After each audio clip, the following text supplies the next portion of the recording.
Les images sont impressionnantes, les dégâts considérables. La tempête qui a dévasté la Chaux-de-Fonds laisse surtout un mort et des dizaines de blessés derrière elle.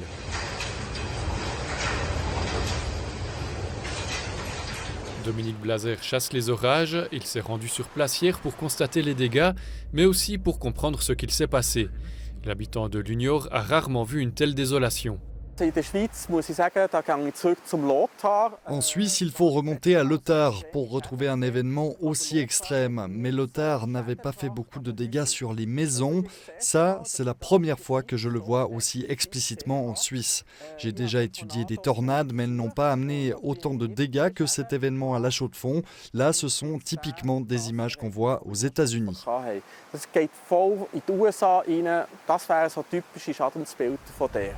Sur place, Dominique Blaser observe et prend des photos des dégâts.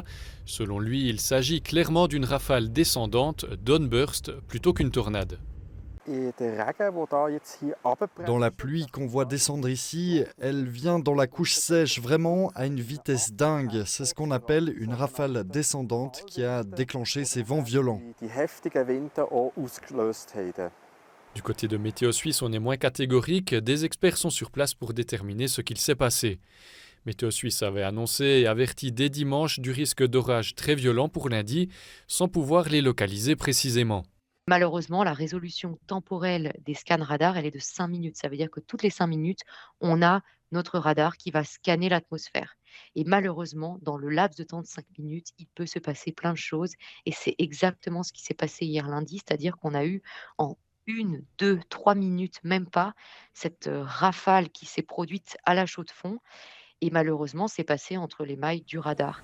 Selon les experts, la topographie de la chaîne jurassienne est particulièrement propice aux orages, mais de tels phénomènes pourraient aussi bien se produire sur le plateau, dans le Seeland par exemple.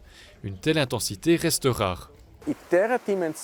De cette dimension-là, c'était unique, ça arrive une fois. Il y a toujours eu des downbursts, mais jamais aussi violents. Pour les experts, le lien entre orages violents et dérèglement climatique n'est pas encore directement établi, mais l'atmosphère qui s'humidifie et se réchauffe rend leur fréquence beaucoup plus grande.